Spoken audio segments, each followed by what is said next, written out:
बरगढ़ गस्तरे मुख्यमंत्री आज बरगढ़ गस्तरे ओडिशार मुख्यमंत्री मोहन चंद्र माझी प्रथम थर ओडिशा रे बीजेपी सरकार गठन होइतिबा बेले मुख्यमंत्री निजे ओडियार भात हांडी कुआ बरगढ़ जिला को बाछिसंती एवं बरगढ़वासी को भेट करी तांको समस्यार समाधान करिवे। बरगढ़ रे थिबा कृषक मानकर बहुत आशा अछि जे मुख्यमंत्री चाषी मानक पई निश्चय किछि भल पदक्षेप नेबे। बरगढ़ बीजेपी कार्यकर्ता तांको स्वागत आयोजन कड़ाकड़ी सुरक्षा सह बेस धूमधाम रे करिसंती। एखन बहुत खुशीर कथा सरकार आसु आसु प्रथम गस्त बरगढ़ जिला को होछि। कृषक मानकर जिला, कृषि प्रधान जिला, ओडिशार भात हांडी बरगढ़ जिला, से ही जिला को माननीय मुख्यमंत्री आसंता काली आगमन करुचंती। एଠିकार चाषी, साधारण जनता, महिला, छात्र, युवक समस्ते बहुत उत्सुकतार सहित अच्छा जे माननीय मुख्यमंत्री बरगढ़ आसुचंती बोलिकी आउ प्रधानमंत्री किसान सम्मान निधि रे 17तम किस्ती जो दिज्व समस्त बेनिफिशियरी जो चाषी मैंने अच्छा समस्त अकाउंट को पैसा जीव। प्रधानमंत्री उद्बोधन देवे एवं सबु जिले में भारत वर्षर सबु जगार एमती कार्यक्रम होसी परिप्रेक्षी रे मुख्यमंत्री को गोटे जिला जीवार कथा से निजे बाछी बरगढ़ जिला मुझे यहाँ चाषी मंगर जिला बोलिकी एथर खुशीर कथा आमपाई किसी नुहे बरगढ़ जिलापाई एवं भारतीय जनता पार्टी पाई आसंता काली से राइट 3:40 रे आमर मिनी स्टेडियम अस्थायी हेलीपैड रे अवतरण करेंगे। तापर गांधी छकरू आमर पार्टी तरफ गोटे रोड शो हेबो अप टू बांदुटिग्रा छक पर्यंत। तापर पुणी सरकारी कार्यक्रम से योगदान करेंगे। सरकारी जज स्कूल पड़िया जो कार्यक्रम हम से योगदान करेंगे। पर सर्किट हाउस जाकि जो एଠିकार जिला लेवल जो ऑफिसर अच्छा साथ कथबार्ता हेबे एवं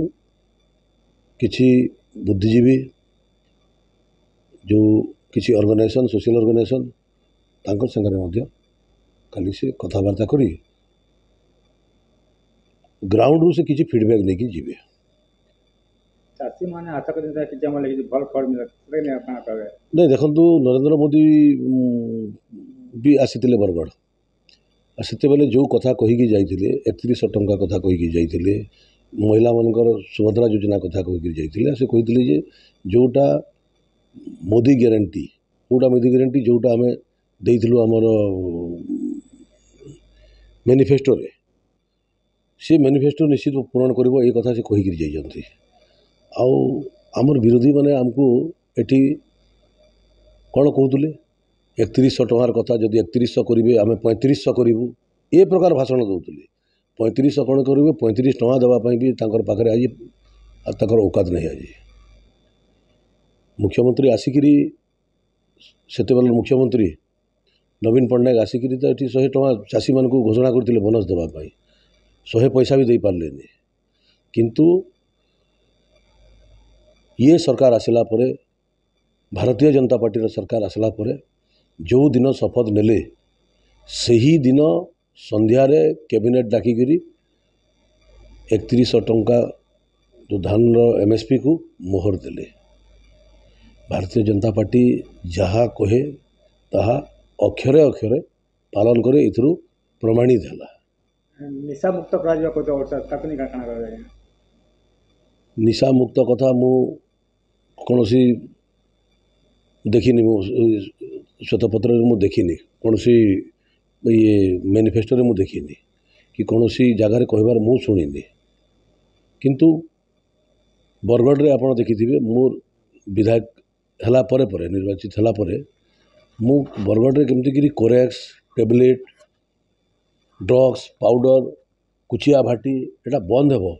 सेतिपई कलेक्टर एसपी को डाकिकी मु आलोचना करिछि एवं मु सेतिपई जत्नवान भी अच्छी केमती करी बरगढ़ को ये निशारू बंचीबी केमती बरगढ़टा को निशा मुक्ति करेंगे आगामी दिन में सचेतना कार्यक्रम भी रहिबो विभिन्न ऑर्गेनाइजेशन को लेकर एवं पुलिस पक्षर भी पुलिस को निर्देश देसी चढ़ाऊ करा केमती बरगढ़ को निशा मुक्त करेंगे तार दिगरे मुझे निश्चित भाव में चेष्टा करेंगे। आज आम जिन जगह फील्ड जिन प्रोग्राम है जगह पहुंचे से लोग मैंने बहुत खुशी है पहला थर बीजेपी सरकार है और से सरकार बरगढ़ पहला से बहुत खुशी अच्छा तो जनता को अपना कहना कहते देखो बरगढ़ लोक परिवर्तन करिजन नुआ किछि आशा करिजन भ्रष्टाचार दुर्नीति रे लोक त्राही त्राही छुटी जाइतिले से परिप्रेक्षी समस्ते परिवर्तन करिजंती आ स्वाभाविक कथा जिते बेले मुख्यमंत्री पहला शपथ नेला परे शपथ नेबार 4-5 दिन 7 दिन पर प्रथम गस्त बरगढ़ जिला कर निश्चित खुशी हबार स्वाभाविक जिनिस अच्छे। Thank you. आसंता काली हमर ऑनरेबल सीएम बरगढ़ गस्त अच्छी तो हम सफिशिएंट सिक्योरिटी अरेंजमेंट करी जमी हेलीपैड सब सिक्योरिटी अरेंजमेंट अच्छी हेलीपैड रु सेकंड है हमारा जो रूट लाइनिंग अच्छी तो रूट लाइनिंग भी हम सब जगह रोड स्टॉप जैसे इंटरसेक्शन अच्छी ट्रैफिक अरेंजमेंट अच्छी सफिशिएंट बैरिकेड रोक सब प्रोवाइड कराई सफिशिएंट फोर्स लगाई दुई जगह हमारा गांधी चौक और बंडटिकरा चौक ये माल्यार्पण कर भी हमारा सफिशिएंट अरेंजमेंट कराई गांधी चौक रो हमारा बंडटिकरा चौक से रोड शो रही भी सफिशिएंट हम फोर्स और ऑफिसर लगाई कि जे रोड शो रे हमर लोकन को भी से टाइम रे वन वे करके रखिबो तो लोकन को भी असुविधा हेबो नहीं आउ हमारा प्रोग्राम भी शांति रे सरी जीव त पई हम सफिशिएंट व्यवस्था करी छी मीटिंग प्लेस रे हम सब एस चेकिंग तापर सेक्टर वाइज सब भलर सब व्यवस्था डाइस प्लान बैक साइड सब जे पब्लिक आसीबो ताके पई ठीक रो व्यवस्था करी छी ताकि छाडी हमर पार्किंग का भी भलो व्यवस्था छी पार्किंग रु आसीबा पई भी हम रूट ऑफिसर रखी छी कि पार्किंग रु लोक मीटिंग प्लेस रो आसीबो मीटिंग प्लेस रो जेबो ताको किछ असुविधा नै केते पुलिस प्लाटून फोर्स मुतन कराय छी केते ऑफिसर कराय छी हमर काली प्रोग्राम पई टोटल 4टा एडिशनल एसपी अछि 11 डीएसपी अछि 28 28 इंस्पेक्टर अछि 130 एसआई एएसआई अछि और 22 प्लाटून फोर्स मुतन केते समय मुख्यमंत्री आसी पहुंचे आज 3:40 रे हम एटी पहुंचेबार हेलीपैड पहुंचेबार प्रोग्राम अछि 8टा सुधा प्रोग्राम चली। Thank you. आम जो आम गर्व आम एरिया प्रथम प्रोग्राम ऑनरेबल मुख्यमंत्री रोचे आम बेस्ट प्रोग्राम अरेंजमेंट करूँ more than 20 platoon force deployed अच्छी 4 एडिशनल एसपी डिप्लॉयड अच्छे और आम निजे अच्छू आम एसपी भी लीड कर और आम निजे रही के बेस्ट प्रोग्राम कराइबे कि सेमती कि ऑल स्टेट आम चेष्टा करेंगे कि this should be the example that it should be the best program आप लोग डिटेल प्रोग्राम तो सुरक्षा व्यवस्था को लेकर आप जो हिसाब से भावुंट आप जो दक्ष ऑफिसर रही समस्त को आप नियोजित करमती हेलीपैड ठार आरंभ कर रोड शो ठार आरंभ कर सभास्थल पर्यटन सब जे ऑफिसर जे जिनस ट्रैफिक दक्ष अच्छे लॉन रे दक्ष सेमती बाछिकी आम सेमती डिप्लॉय करूँ आम एनश्योर करूँ कि दक्ष ऑफिसर सही जगह रहतु और आम एनश्योर करूँ कि बेस्ट अरेंजमेंट रही और आपको थोड़ा डिटेल जानकारी आपको एसपी बरगढ़ आपको देवे। धन्यवाद। Bargarh Munna Sahu report Niladri Sai media.